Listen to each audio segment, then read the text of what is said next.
Olá pessoal, vamos para o nosso terceiro episódio do Autor e Sua Obra. Lembrando que esses episódios não seguem a ordem de lançamento dos livros. Apenas o primeiro vídeo nós fizemos com a primeira obra publicada, depois não vai seguir necessariamente essa ordem. No vídeo de hoje eu quero falar a respeito de um livro que foi o livro usado para o lançamento da minha editora em 2003. A editora era a Arte Editorial. O título do livro era sugestivo para mim como autor, chamava-se Onde Estava o Cristo? Essa ideia de provocar o leitor para onde estava o Cristo, né? Em que lugar, ela vai remeter dentro do tema do abordado, que era a tipologia bíblica, à procura de figuras de linguagens que remetiam à vida, obra e sacrifício de Jesus Cristo e à própria pessoa do Cristo. O Cristo, um termo grego que traduzia o hebraico Hamashia, ou Messias, ou seja, aquele que é ungido para uma função específica.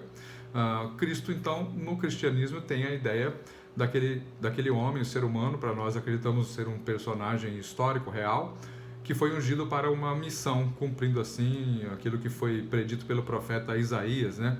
Ele foi ungido para, e aí anunciar aos pobres, trazer o ano, dizer qual era o ano aceitável do Senhor, trazer liberdade para os cativos. Então há algumas profecias no Antigo Testamento que remetem a isso. Bem, no estudo da tipologia bíblica, o tipo é aquela referência que se faz a algo vindouro, a algo no futuro. Portanto, um tipo remete a uma figura central que o cristianismo interpretou como sendo o próprio Cristo e tudo aquilo que ele fez. Tá? Então eu vou mostrar para vocês aqui a capa, né? A capa da edição primeira. Tá aí. E essa capa foi adotada, foi publicada, foi o livro que lançou a editora, mas eu encontrava um problema. Para mim, como autor, o título resolvia a questão. O problema é que as pessoas não entenderam, os leitores não entenderam facilmente que era uma obra de tipologia. Então, toda vez que ia vender o livro, quando eu montava uma banca em uma feira de livros ou tudo mais, ou quando dava palestras, eu tinha que explicar o tema do livro, que era a tipologia bíblica. Muito bem, aqui fica uma dica então. Às vezes o título do livro ele é compreensível e faz todo sentido para o autor, mas o mais importante é que o título faça sentido para o leitor.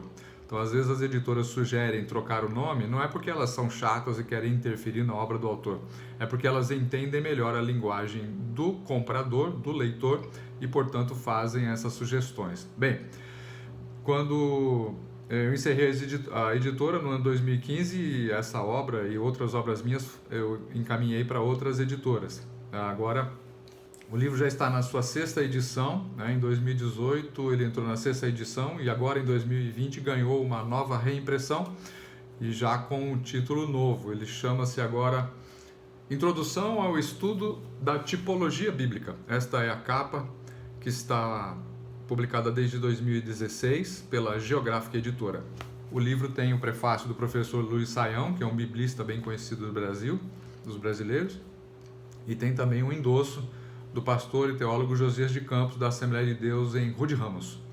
Muito bem, dada essa dica, eu também quero destacar outra coisa aqui, interessante, olha, os cantos essa editora, ela tem uma gráfica que também chama Geográfica. Eles fazem essas obras com cantos arredondados, ou seja, os livros já não ficam mais com orelha como era antigamente. É um recurso bem interessante. A obra ganhou uma atualização e uma ampliação depois que eu concluí o meu mestrado em Ciências da Religião.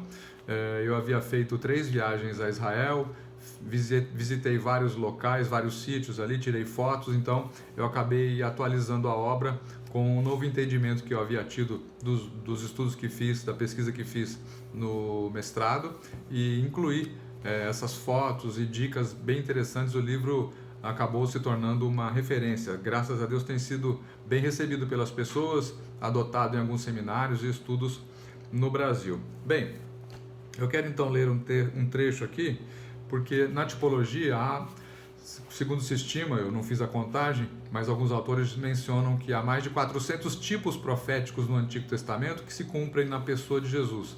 E esses tipos, eles são, por exemplo, as ofertas, os holocaustos, alguns tipos de oração. E eu quero fazer referência aqui hoje há um aspecto dos rituais do Antigo Testamento chamado semichá, né?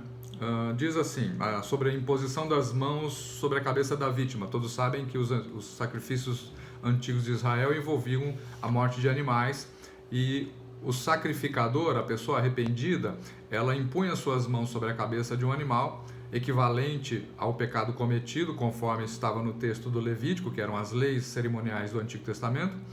Confessava os seus pecados, então se entendia que a alma pecadora do arrependido era transferida para o animal e o animal morria substitutivamente. Então, vamos ver aqui a imposição das mãos.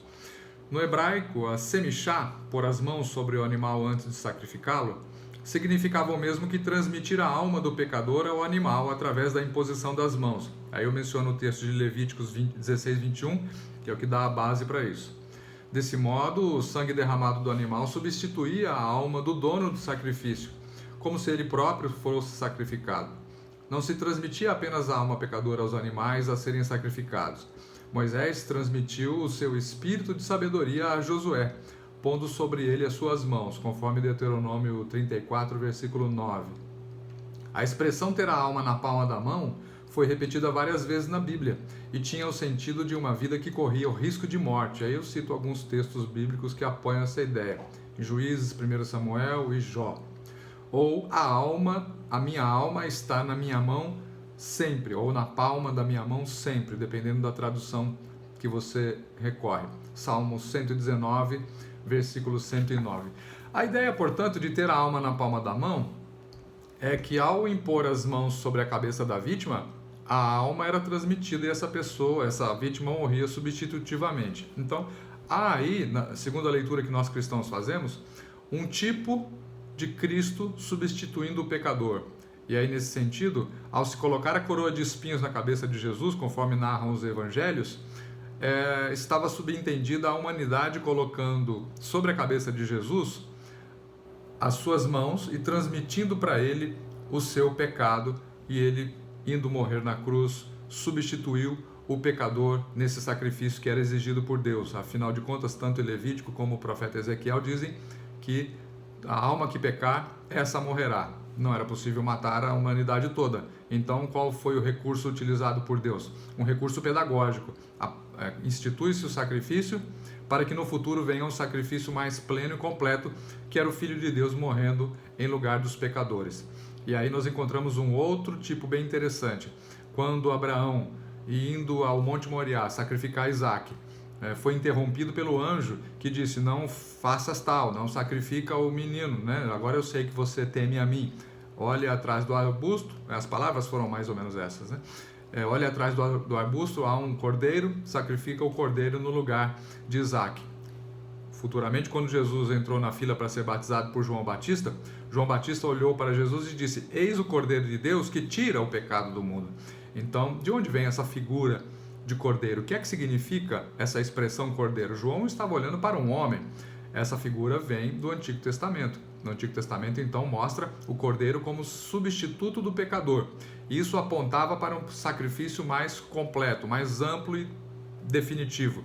A carta escrita aos Hebreus no Novo Testamento, não se sabe quem é o autor, ela trata de Jesus como cumprindo a tipologia toda do Antigo Testamento, desde os anjos ao sacrifício, a Melquisedeque, que era um sumo sacerdote, o templo, Moisés e tudo mais, apontavam na direção de Jesus. Então esse livro é um estudo, é uma introdução ao estudo da tipologia, como identificar os símbolos tipológicos no Antigo Testamento e interpretando-os na pessoa de Jesus. Está bem? É isso aí. Dei aí uma dica a respeito de título, falei um pouco sobre a ampliação do livro, atualização, elas sempre são possíveis e necessárias, e hoje com a impressão sob demanda isso facilita bastante. Espero ter gostado, espero você no próximo vídeo. Até mais!